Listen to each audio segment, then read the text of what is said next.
Educating, informing, serving. Fact TV, keeping government honest.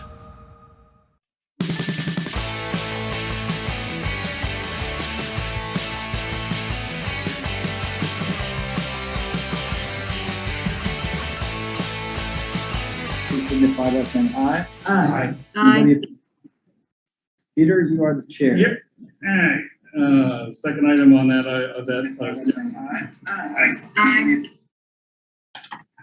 is to elect a vice chair. I'll entertain a motion or a nomination. I'd like to nominate Susan Hannan.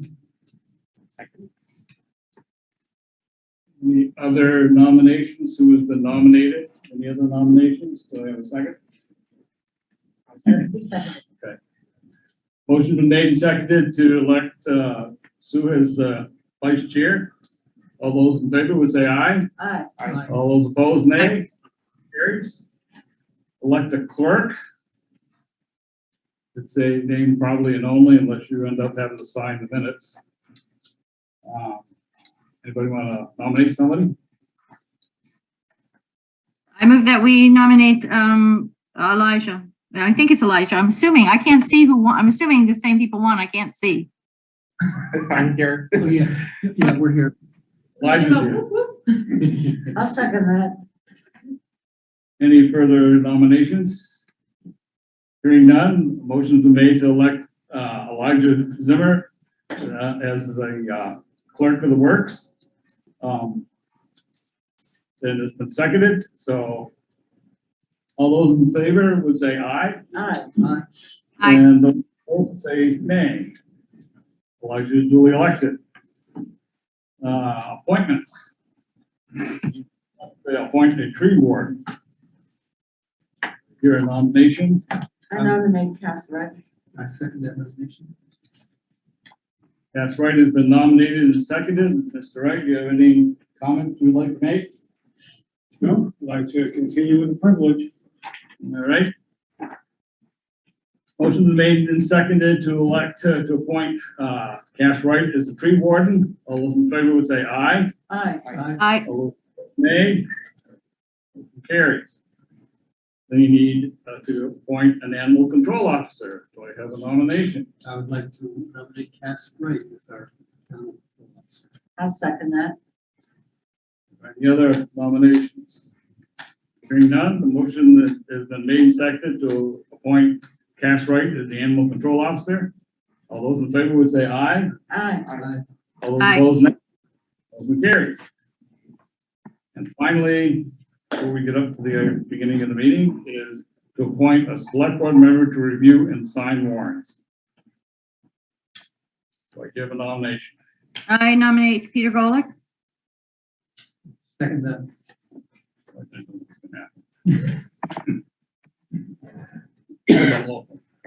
Pay good attention. Any other further nominations? Hearing none, the motion has been made and seconded to appoint Peter Golick as the select board member to review and sign warrants. All those in favor would say aye. Aye. Aye. All those opposed, nay. Motion carries. I've got to do these down so we can actually conduct the meeting. I will officially call this meeting to order. Is there any additions to the agenda for routine administrative matters and/or pressing matters that will require ratification at a future meeting? No additions for tonight. No. Nothing. I have nothing myself. And the next order of business is to approve the minutes of February 15th, and they're in your packet. I hope everyone's had a chance to chuckle through them. A lot of reading there. A lot of discussion. Entertain a motion to accept. Floor. I move to accept the minutes of February 15th. Motion's been made and seconded to approve the minutes of February 15th. Are there any deletions, corrections, additions, or omissions to be noted? Seeing and hearing none, all those in favor to approve the minutes would say aye. Aye. Aye. All those opposed, nay. Motion carries. Public comment on items not on the agenda, 3 minutes per person. Oh, we have a victim here. I'm Delson Tabor. This is my first meeting, so you have to forgive me for not knowing the procedure. No, Can you hear us? barely. I can barely hear. Do I have a chance to speak now, right now? Yeah, just, Thank you. just speak up a little. Strange looking creature that actually pick up your voice, so the closer you are, the Yeah, more. yeah, just speak up. The better we can Now, actually hear you. let us know what your name is for the record. I appreciate it. Thank you guys for letting me speak today. I'm Delcy Tabor, and I'm just basically just letting you know that I'm representing the customer experience for downtown.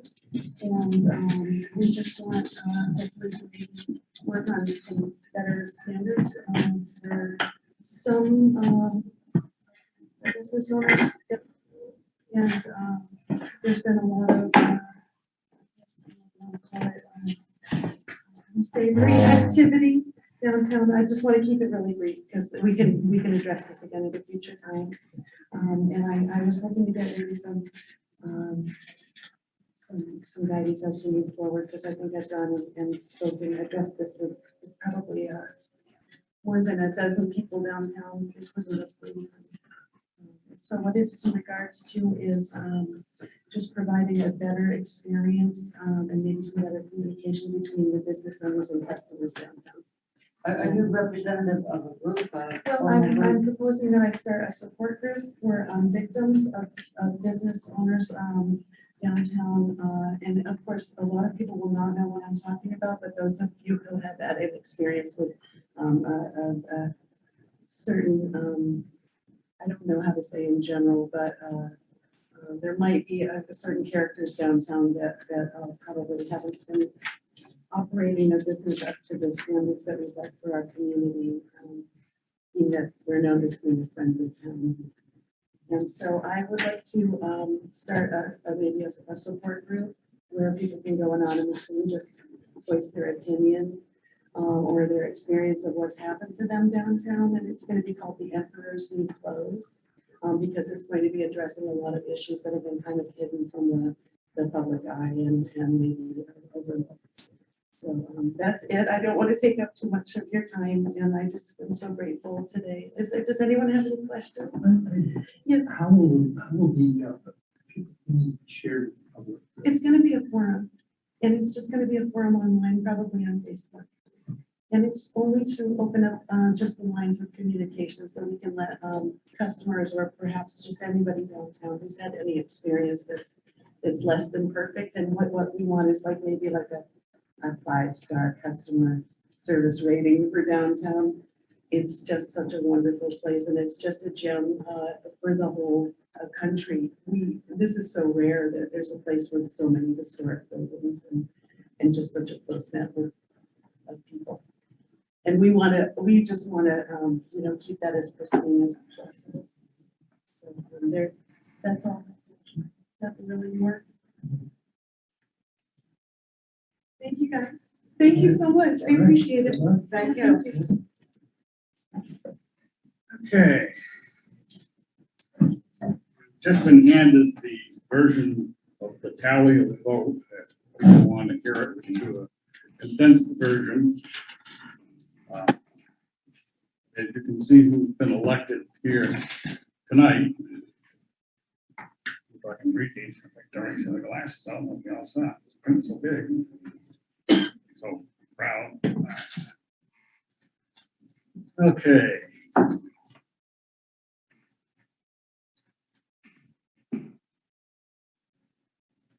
There are a total of 477 votes.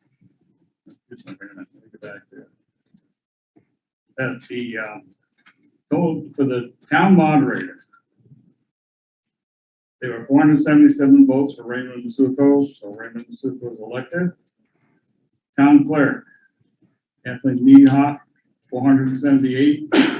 Kathleen is duly elected. Select board, 3-year seat, Peter Golick, 410 votes. Peter Golick is elected. Select board for the 1-year term, Rick Cowan, 347. Will Krauser, 46. Stephen Golick, 150. Elijah Zimmer, 360. That puts Rick Collin and Elijah Zimmer in their seats. Town treasurer, Kathleen Nehawk, 465. Kathleen is duly elected. Town lister, Michael Stack, 440, running unopposed. Town lister for 2 years, that was a 3-year seat. 2-year seat is Ed Dietrich. I hope that's correct. 396 votes. But Dietrich is elected a lister for 2 years. Public funds and trustees, Deborah Wright, 298. Deborah Wright was running unopposed. Campbell Fund trustee, another unopposed seat, Deborah Wright, 292. Campbell custodian, there was no one running for that, and there were no write-ins. So I that, wrote my name. Pardon? I wrote my name. well, it's not shown here, so Yeah, a write-in will probably have, the write-ins will be tallied later. This is what the right, ballot comes tallying on. machine Thank knows. you. okay. Public library trustee, Carol Blackwood, 348. Ryan Coyne, 345. Margot Gia, 484, 404, excuse me. Those were the only ones that were running. School moderator, Raymond Masuko, 465 votes. Again, not opposed. School director, 3 years. For Kibbe, 314. Priscilla Lambert, 153. Mr. Kibbe is elected. School director, 2 years. Priscilla Lambert, 161. Write-in, 112. Here's the Priscilla. I know there was one write-in. Rick Holloway, I believe, was over. Yep. So Priscilla elected to the 2-year seat. School director for a 2-year seat. And 340. There were 24 write-ins. I don't believe there was a write-in for that seat. School director, 1 year. Bill Morse, 358 votes. He was running unopposed. Ellsworth High School director. Margot Gia, 410 votes. So Lambert, 240. Here's the Margot Gia as the winner.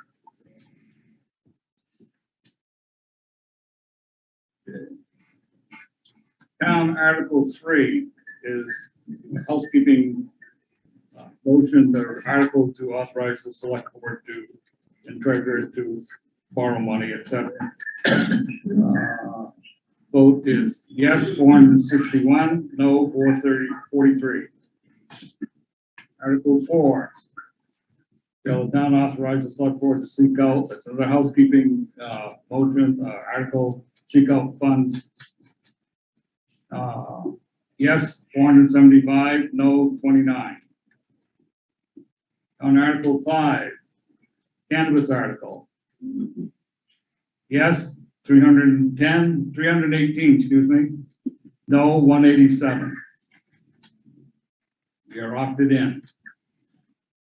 Article 6, budget article. Yes, 435, no, 71. Have a budget. Town article number 8, excuse me, 7, let's go to 7. That's the service article, service agencies. Yes, 428, no, 90. Article 8, it's the library article. Yes, 398, no, 126. Article 9. This is the railroad article. Yes, 435, no, 92. Yes, we bought a railroad station. We won't know that till July, but tentatively we have. Article 10, That is the plow truck article. Yes, 385, no, 122. That's Mr. Pickup can order a truck. Article 12. That is the meeting house reserve account fund appropriation. Yes, 391, no, 118. Guess they get the money. Down to Article 13. This is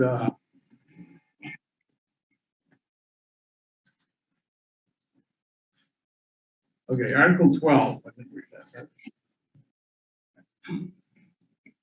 Article 12 is the budget by Australian ballot for the town, for the public library. Yes, 391, no, 118. Article 13 is town at Australian ballot vote. Yes, 378, no, 124.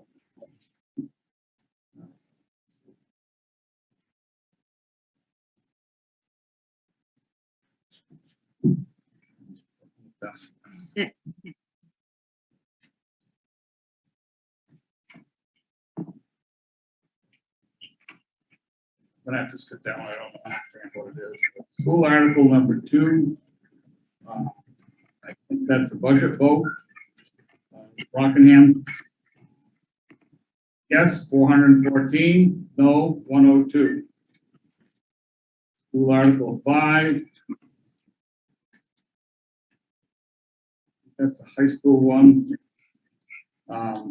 Yes article, yes votes 459. No, 57. School article 4, 5, 6, 7, 8, 9, I think all are for the use of $350,000 to be reducing the taxes. They all passed by at least 100 votes, if not more. I think that was all. There are some other articles here, but I don't have a idea what they are. So just the major thing that here's everything did pass at the polls. So everybody's got their work cut out for them. Okay, let's go back to the warning of the agenda. Agenda item number 2, one we've already completed. Number 2 is a set time and place of regular board meetings. First and third Tuesdays at 6 p.m. Don't see a resolution here. I'll bring one. Okay. It's there. It's fine. Yeah. So I'll entertain a motion to appoint.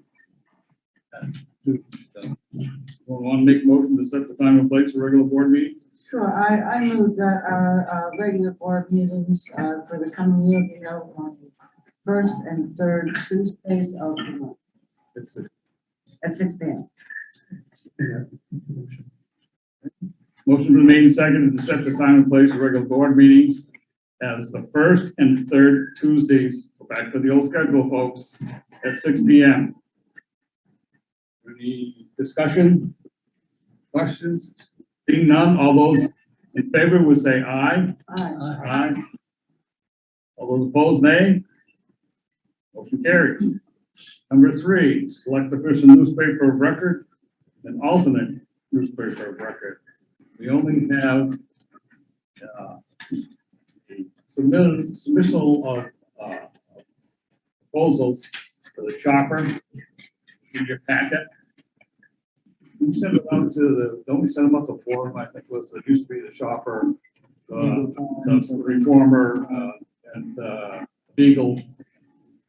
I think the message used to be for the comments or. So, Don't have an alternate.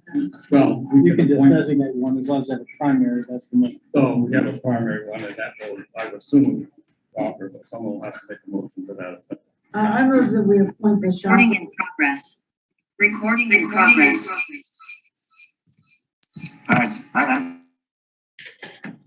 Right, yeah. I move that we appoint the Shopper News as our official newspaper of record. Question on that, do we bid these out? How do you know what the fees are for different papers? They change them periodically, and it just depends on their particular circulation and what they're charging per column inch. And so, and they don't all participate, so this is pretty much in line with a normal. At some point, I would assume they'll allow us to do it online, but still, until the state changes and makes it all electronic, we still have to have a public, a written publication of some sort. Right. So I think there's a bill for the legislature to, it comes up periodically, and it doesn't seem to ever quite get over the finish line. So, yeah, I would assume at some point it will. I do feel the shopper has the most connection with our community. Is that- Yeah, well, everybody- Yeah, they mail it, and the other one is you have to subscribe to, From a circulation their- standpoint, it's You probably get the whole thing. right. Yeah, good. All right. So, Do you think that would be? did you second? We get, I Did second. you second? I don't know I if you do, second. I second it now. Okay. Motion been made and seconded to select the Christian newspaper of record as the shopper, and what do we want to do with the alternate? You want to put the reformer on there? Yeah, how about the columns? Yeah, we haven't used an alternate for a while, but we should certainly have something, but Well, the Commons is free. It's And it is, well, they don't mail them out, they're just, no, but they're all over the place. Yeah, but Susan's at all our meetings. She covers us, which is a. No, they're alive.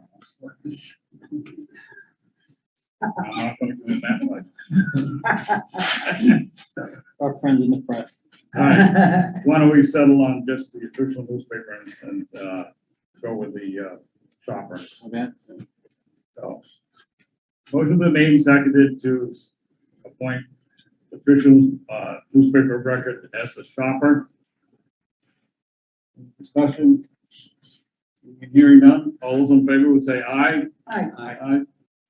All those opposed, nay. Motion carries. Number 4, adopt policies and procedures. We'll do this all in one rather than read everyone and vote on everyone. I did not distribute extra copies. I know you guys received them in the past. If you'd like updates, I'll certainly distribute them back to you if you need them, but nothing has been updated since you received it. I move that we adopt the current policies and procedures that we have been following for the previous year. Okay. Second that motion. The policies we're going to adopt is going to be a conflict of interest policy, code of ethics policy, and rules of procedure. Everyone have that in mind? The main policies and procedures. All those in favor would say aye. Aye. Opposed, nay. Motion carries. Number 5, review the draft 2021 audit. Thank you, Is Peter. there someone here or? Brittany Gilman is on Zoom from RHR Smith. She's Oh, there she is. been working with our finance office, and so we had a draft. It was distributed. We had copies that were available for quotes at informational meeting. With that background, and I know that we've had a lot of extra work that we did going back with some of the issues that were carrying over from prior years and trying to establish updated and corrected balances so that it would be reflective in the 2021 audit. It did take a little bit more time, a little bit more energy. I appreciate the efforts of the folks, both in our finance department and from the auditors, to work through a whole host of issues that were very time consuming, but I think very important. So with that in mind, I think Brittany will, do you need me to give you control, or do you just want to do a report over the Zoom? Yeah, I think I can just talk and I'll reference some page numbers. I find that if I try to share my screen and scroll through the audit, people get a little seasick. But if there's anything that I need to bring up, we can address that later on. So thank you for having me. As Scott said, my name's Brittany. I'm the lead audit manager for the town of Rockingham for FY21. And what we're going over tonight is the report for the fiscal year ended June 30th, 2021. And I'm not sure if you have the report in electronic format or in paper or both, but I'm going to be referencing some page numbers. And when I do that, the page numbers that I'm referring to are at the bottom of the page in the audit. So it's not necessarily the page in the PDF. So what I'll try to do is just kind of go over some high points, and then happy to take questions afterward. If there's something I can't answer on the spot, then I can research it and give Scott the answer, and he can get back to you. So, excuse me, I know everyone's very disappointed to learn that I'm not going to read the audit word for word, but I'll just try to kind of give you the parts that I have found in my experience that boards find most useful.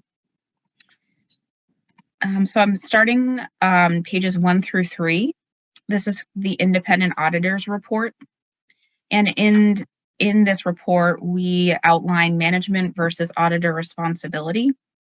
And the most important part is on page 2. It's the opinion paragraph. Just one little paragraph, but it's the most important thing. And it says that in our opinion, the financial statements are presented fairly in all material respects. So I often say that that doesn't sound super exciting, but it's absolutely the best opinion that you can get. So that's positive. The next place I'll direct you are pages 4 through 11. This is the management discussion and analysis. And I often recommend that if you are not able or don't have time to sort of read the full audit, that you at least read this. It's a great summary of the audit. It's also a good reference place. So if you're thinking, next week, or you can't fall asleep at night and you're thinking, what did she say about that? You might be able to find it in the management discussion and analysis more quickly than in the full audit report. I'm not going to review it because I am actually going to review the whole audit report with you, but it's a really good summary. So the first financial statement in this report that I'd like to direct you to is on page 16. And this is called Statement C. It's the balance sheet of governmental funds. And governmental funds are, your sort of day-to-day operating funds. They are sort of the main source of revenue for the government, and as opposed to a proprietary fund, which is a business type fund that is supposed to be self-sustaining, and actually you don't have any of those this year. You only have governmental and fiduciary funds. And governmental funds focus on near-term assets and liabilities. So we don't present things like capital assets and long-term debt on the face of the balance sheet. Obviously, there are, note disclosures and other financial statements that we do disclose those things, but that's not the focus of the balance sheet. And the order of the balance sheet are things that are most liquid to least liquid. What that means is things that are most like cash are at the top and least like cash are at the bottom. And really sort of the focus and what everyone wants to know is about your fund balances. And there are 5 types of fund balance. You can see those at the bottom. And those are non-spendable, which are items like inventory and prepaids. There's restricted fund balance, which is usually restricted by an external source, such as a grant agreement. And then there are committed and assigned fund balances, which are committed and assigned by boards or voters typically. And then there's unassigned, which is exactly how it sounds. That means it's available for use. So you can see towards the bottom, your general fund balance was an increase. And it's $886,000 approximately, almost $887,000, with $150,000 of that. I believe that's assigned to subsequent year tax relief already. And the committed funds are related to tree growth, I think. And there's a note disclosure later on. I'll point that out. The other funds that we have listed are what we call major funds. So there are certain criteria or threshold that a fund has to meet to be presented by itself on the balance sheet. And then if it doesn't meet that, it gets rolled into that second to last column. There are other governmental funds. But we do have some schedules in the back that show you sort of the breakout of what those funds are. So we'll talk about that a little bit later on. But you can see, obviously in your development fund, your fund balances are restricted only for a specific purpose. So typically in your other funds that are non-general fund, most of your fund balances are going to be, restricted or committed or assigned, spoken for in some way because they have a particular purpose. Next, on page 18, so we're just skipping one page. This is statement E. It's your revenues and expenditures. So it probably looks similar to an income statement that you might see on quarterly reporting or monthly reporting. Might be a little bit more summarized. You can see towards the bottom for the general fund, your net change in fund balance. And as I said, obviously, that's an increase of $192,000 for the general fund. So that's all positive, staying pretty consistent. And then skipping another page to statement G, that's page 20. These are fiduciary funds. This is like your private pension plan. These are held in trust for special purposes. So just sort of noting that that's there and you can see that activity. And then the notes to the financial statements actually start on page 22. Note 1 is typically the longest note aside from the pension note. And that's really kind of a summary of all the other notes. We disclose any significant accounting policies, procedures. There are some COVID-19 note disclosures that are required in there. So we talk about, the state of emergency issued by the governor and, that future grant funds may be received, things like that. There's, a note about the notes sort of follow the same order as the balance sheet. So most liquid to least liquid. So there are notes about your deposits and investments. Your due from accounts. But one note that I do like to point out to boards because it is informative is note 8, which actually spans a couple pages. It's pages 38 to 40, and it's your long-term debt. And I just find that it's a nice summary of all your long-term debt. It has information about each loan or note or bond. It has the terms, when it matures, and there's a nice little summary schedule. And I think that can be helpful and informative in making, future financial decisions. And sometimes you don't get to see that all in one place, especially if the debt is sort of accounted for in different departments or different funds, things like that. So I think that's something helpful. And then on page 60 is schedule 1. That's your budgetary comparison schedule. So again, this is going to look probably similar, maybe a little bit more summarized than you would usually see, but it kind of looks similar to what you would expect a budget to actual to look like.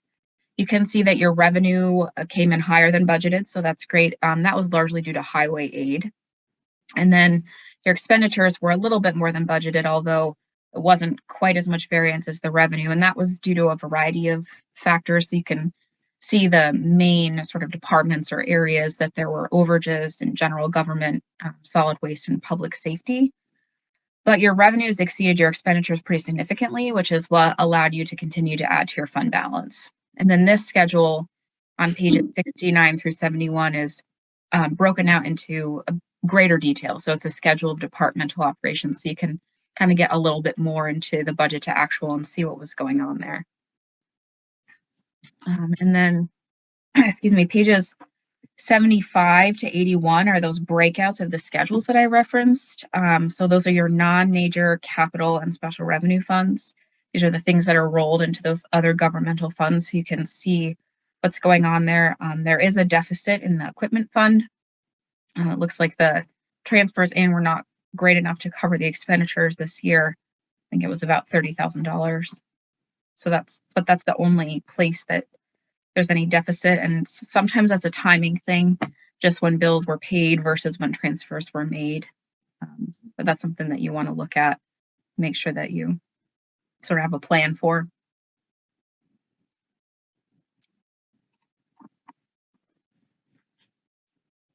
And then, there are some additional schedules that you can look at. Most of the remainder of the notes and the schedules are related to pension.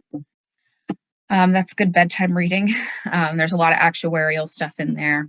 But the last couple of pages is our report on internal controls. And we say that we didn't find anything significant enough to modify our opinion here. So we're not we're not changing our opinion on the financial statements. Nothing that rises to a level of a material weakness. But in the management letter, we do talk about some things that we found that are either not best practice or they're not in compliance with what you have said your policies and procedures are, or there are opportunities for improvement. So, Cynthia and Alyssa towards the end really did a good job of getting the financial statements in a place as of year end where, they were fairly stated. So they did a lot of reconciliation, a lot of work to get ready for us. So our comments are mostly geared toward the way that things operated throughout the year. So for example, your bank reconciliations were done by the time we came in, obviously, but they weren't done throughout the year. So there's some things like that. Many of the things we found were repeat comments, things that we had found in prior years. One example is outdated checks. So there was just a lot of stale checks on the bank reconciliation, checks that were cut but never cashed, that were older than 6 months from the date of issuance. So just recommending cleaning those up. As I said, bank reconciliations, some weren't completed in a timely manner. So we recommend that bank reconciliations are completed and reviewed within 30 days of the bank statement date. And I'm sure that Scott can attest that most, if not all of these things are already sort of in place now with a new, with Alyssa coming on board. We did obviously find, this won't be a surprise to you, but the issues with the income tax withholdings. So the town needing to amend W-2s, 941s, and annual returns for state and federal income tax due to the way that taxable wages were handled for some employees in the payroll system. It was during calendar year 2020, but that's been corrected. And then we just found that some balance sheet accounts like payroll liabilities weren't reconciled throughout the year. Again, they were reconciled for year end, but they really need to be looked at on a monthly basis. And I think that's it on the management letter. So I had a lot of great conversations with Cynthia and with Alyssa, found all the staff to be responsive and helpful and, kind of willing to work together. So I think that there was a lot of progress made during the audit, and it seems that there's been a lot of progress made in the office. So there will be an opportunity in the final version for management to respond to the management letter comments. So there will be an opportunity for you to kind of memorialize the progress that you've made already and sort of what you have in place. Scott, I don't know if you had any other comments that you wanted to add. The only other, for going forward for the ARPA funds, do you have any general comments for the board? Because we've been segregating those and how you see the audit handling those as we go forward, because I know those funds are not included in this reporting period. So that's going to be something that'll be a major point for the current budget. Yeah, so you're required to keep those funds in a separate fund on your financial statements. So what's going to be important is just, tracking those funds and treating them like you would treat other federal funds. So looking at, the compliance that comes with that, making sure that you're performing procurement, making sure that you're keeping documentation. That's going to be, actually schools sort of had this with the CRF funds, the COVID funds, getting millions of dollars. And it was just like really overwhelming because it all came at once. You have a little more time with the ARPA funds, but just sort of making sure that you're keeping up to date with what the compliance is related to it and keeping really good documentation. Yes. So Brittany, Rick Count here, Select Board member, thank you for your report. Scott and Alyssa and I have been corresponding about delinquent taxes. As you may know, we haven't had a delinquent tax sale in 5 years, which is an extraordinarily long period not to do that. And at last report I heard we had nearly $500,000 in delinquent taxes. I'd like to know you put that in reference to other towns you work with, and then where does it appear? I was looking for it in the report and I didn't find the, where it's reflected. Yeah, so your delinquent taxes are still recorded as a receivable. So if we look on statement C, which is on page 16, you can see under the general fund, it's about halfway through the assets. It's accounts receivable and then taxes. So it's $591,000 as of June 30, 2021. I really see it all over the map. I have to tell you, I mean, I have some towns that are very quick to lien and go to tax sale. And when they do, it kind of defers folks from being late as often. But I don't know that I can speak off the cuff as to like about towns your size versus the amount of receivables. That's something I can look into. But I see it all over the map. I see people very low, very high, and then, you know, as I said, folks that are quicker to go to tax sale are more likely to have lower amounts of delinquent taxes, in my experience. Thank you. And we cannot count those as revenues until we actually collect them. Actually, because we're in a modified accrual basis, when you recognize the tax commitment, it was counted in revenue for that year. The year that it was, so in FY18, you know, if you had $2 million was your tax commitment, you would book $2 million in tax revenue and $2 million in receivables. And then as those funds are received throughout the year, your receivable balance goes down. So it's not going to help your revenue if you receive those taxes, except, you know, if you're getting like interest and penalties that you haven't booked as a receivable.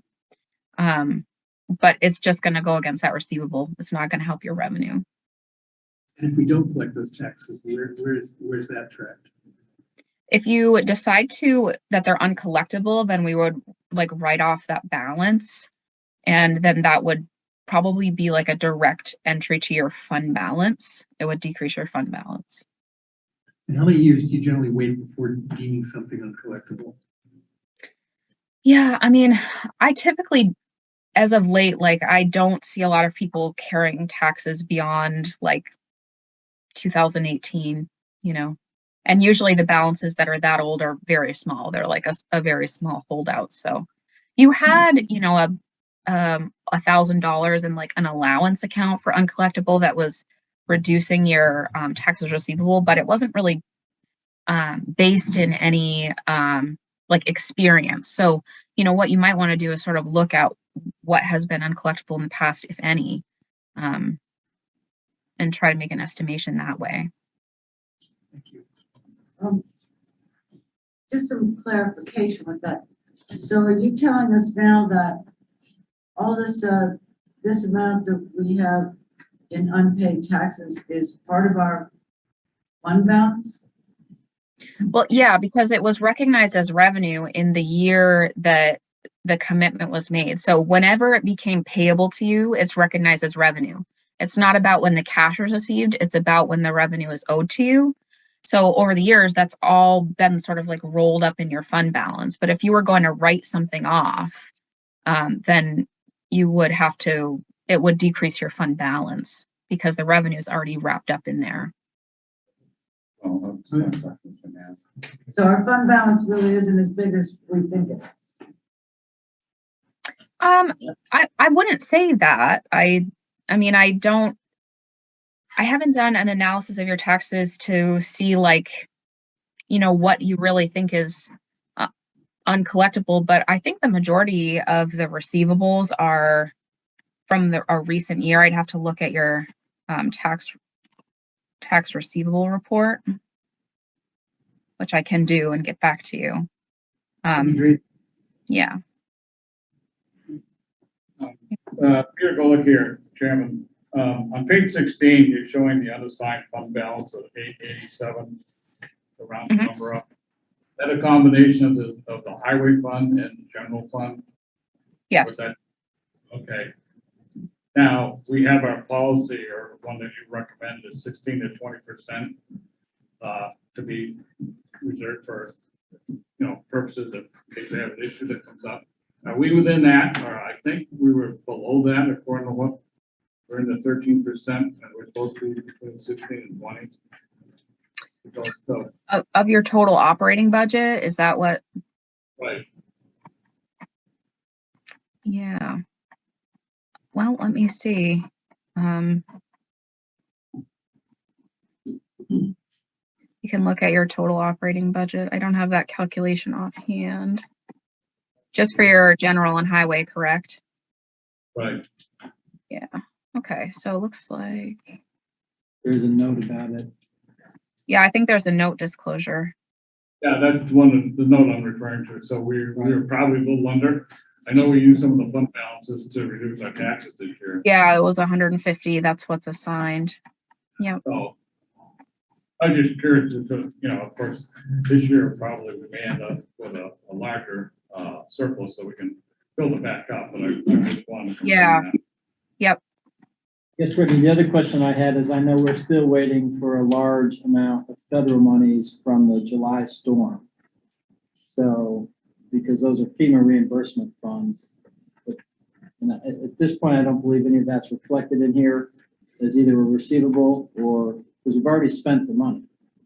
Yeah. So, at some point, that will also be some additional relief that'll be coming forward as we receive some of those monies coming through the budget of 22 year. Yeah, they're not booked as a general receivable, definitely.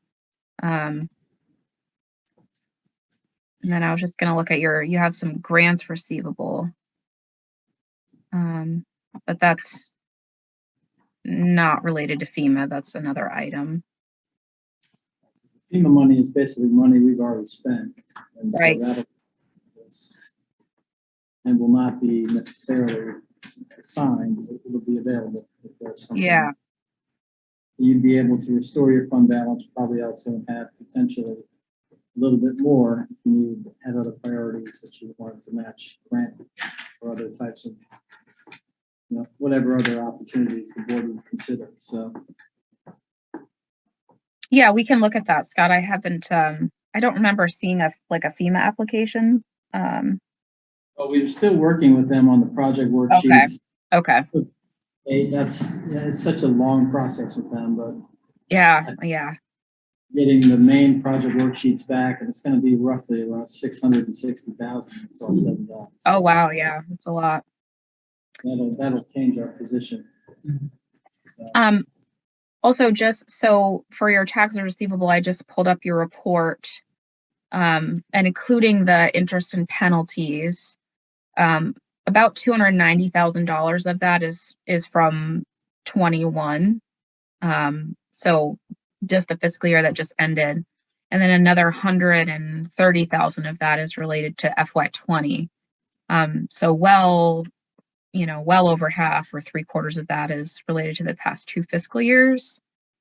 And then you have, you are carrying back to 2011, but it's like $1,600 for 2011, 2012. So it's definitely something that you want to look at. Yeah, our tax sale policy dictates that it's got to be 2 years out, so.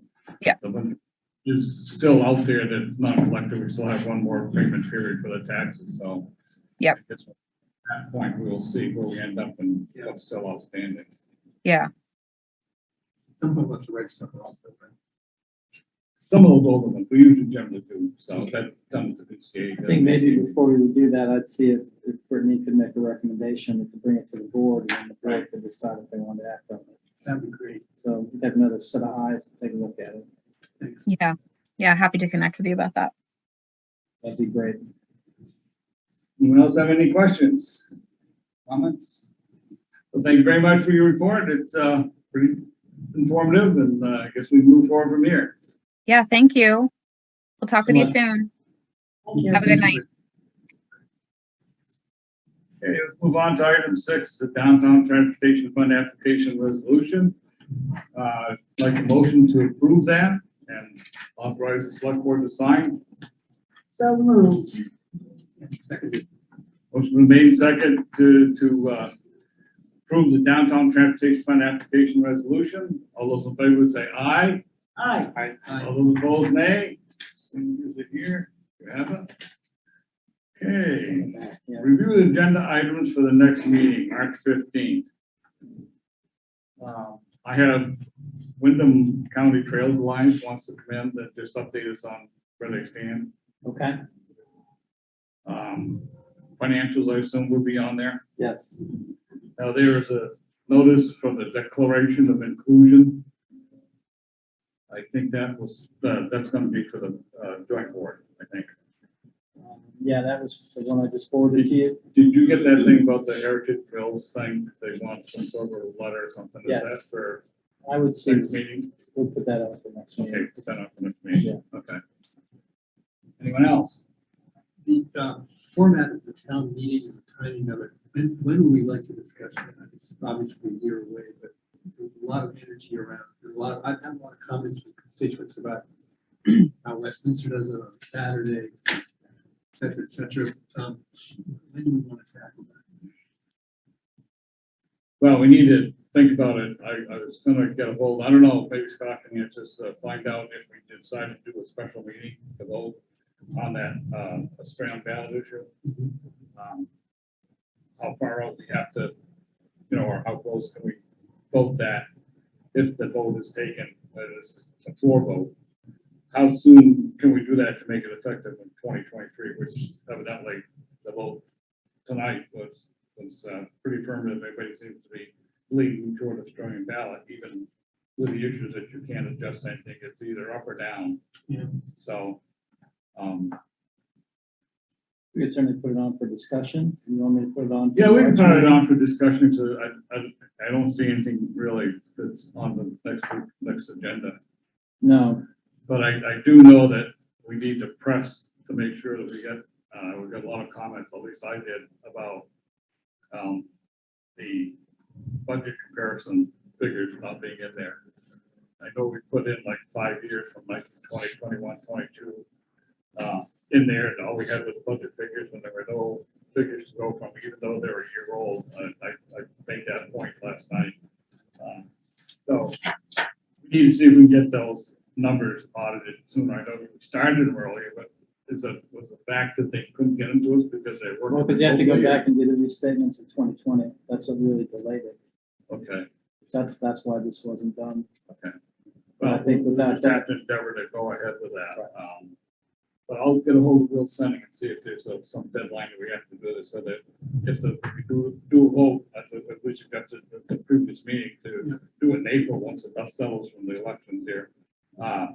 Then see if we can do it in April, and if that'll qualify us to get it. Usually if you vote to do it, it's a year beyond, so that's why I suggested that earlier the better for us. I don't want to rush right into it, because, you know. So, Anyway, thanks for your research last night. That issue is complicated. Yeah.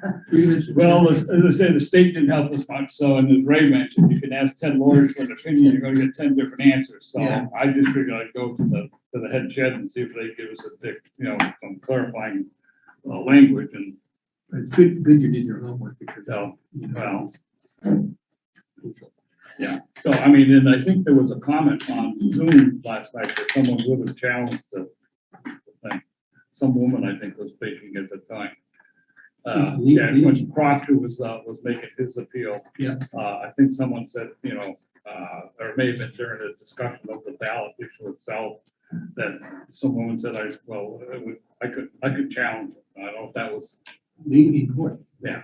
I mean, so, and Kuda also directed us that we could do a special meeting to get it done. So it's a matter of up to the board, and we'll find out by next the 15th. I'll find out from sending his, there's a time period we have to, the warning would have to be 10 days prior to a meeting. Right. But that's. They might have to certify the election, so you might have to wait. Well, for that's the that to point, yeah. happen. So that's why. I think there is a time in case where somebody we are, wants that to we- that challenge. way we can- But we can take up the other. You might have discussion. 30 days to wait. I don't You know, remember. how we want to see the format of the thing. I mean, to me, having 5 years of budgets in there makes no sense to me. I think it would be better if we had a couple of years in there than the proposed budget, but have it in there so that we have some audited numbers so people can see the budget, what articles expended, so they can, that's why we reference them to use the audit report, because 69, 70, 71, as Brittany just said, it gives you the breakdown, so they can look at that and see where they are, and those are audited numbers, so. And the other meeting, idea that came up last night was having an information meeting far enough in advance. So we can discuss and have public debate about what goes into, morning. Well, there's pro and con to that situation, because we're elected to develop the budget along with the manager. So if you're gonna have a meeting that people are gonna say, well, why don't we put this in there? Why don't we put that? Why are we elected to do our job? Right, but at the old town meeting format, weren't they able from the floor to say, I want? You can amend something, but with an Australian ballot, you can't. Right. That's the difference. And well, like I say, there's 300 and some odd votes that said Australian ballot versus under 38. Yep. But it all depends on who shows up to the floor vote. So would have to advertise it and get the word out that if you want to vote for it, get yourselves in here, because it's got to be from the floor. And as you saw last night, what do we have, maybe 50 or 60 people in here? Yeah, probably 50 in here and another 50, 55 on Zoom at various points. of time. So, But the Zoom people can't vote. no, that's right. But I mean, maybe if it was a floor, they might have come in. So maybe Yeah, we would have had so, 120 If we or could, so. I mean, I could see having, like Westminster, they have theirs a week ahead, don't they? And they vote the following week. So I can see a week ahead. I mean, to discuss the articles, then if anybody else has any questions, then they can, have it ready for discussion at your information meeting. Or your information meeting would be that week ahead. So Did I you don't think know. a Saturday was a better idea, Rick? Is that what people were saying? Yeah, I mean, well, at least in Westminster, people who are working people who can't stay up until 10 o'clock at night. So you get a better participation. Yeah, I think it's, especially now that we have Fact TV and the kind of coverage we have, it'd be really good to have it at least a week ahead, because then someone that wasn't here at 10:30 last night could watch it at least and be informed. That's true. too. And be informed. I was watching some of it this evening right before I came in. Yeah. But I mean, if we're going to use this technology, we ought to use it intelligently as we Oh, yeah. can, and as effectively. That's it. Okay. All right, review agenda items for the joint board meeting, which is the end of this month. I would say the declaration and inclusion that's got to do with minorities and including them in your policies, et cetera, et cetera. You can find that on the VLCT website if you go on there, just type in declaration of inclusion. There's about 4 or 5 page articles in there. And Debbie brought it up. She's the one that started the conversation. I think she emailed Scott and I was CC'd on it, so. Is it a policy thing that we would vote on? Or? You can make a resolution that you're gonna apply the, declaration of inclusion to apply to all your policy rather than. It's a little broader than your non-discriminatory and EEOC types of designations. It's a little broader than that. More than hiring and that kind of stuff. It's a lot, yeah. Yeah. So. That doesn't mean we would have to change each and every policy and add that whole I thing. don't believe so, but I have to look into it. I Yeah, just literally okay. got it, so I didn't have much time. to So do it. it's the 29th of March, so we got some time. We're gonna talk about ARPA at that meeting for sure, at least the first discussion of ARPA and projects, and then we'll get an update on the tax sale. Review and approve orders and bills and warrants. There are none tonight to do, so we can skip that. And other business, Rick? Nothing. Nothing. Roger? Nothing. I guess everyone wants to go home. I know that we adjourned. There's no executive session needed, so I'll take a motion to adjourn. Motion has been made. Do I hear a second? Motion is made and seconded to adjourn. All those in favor say aye. Aye. We're out of here.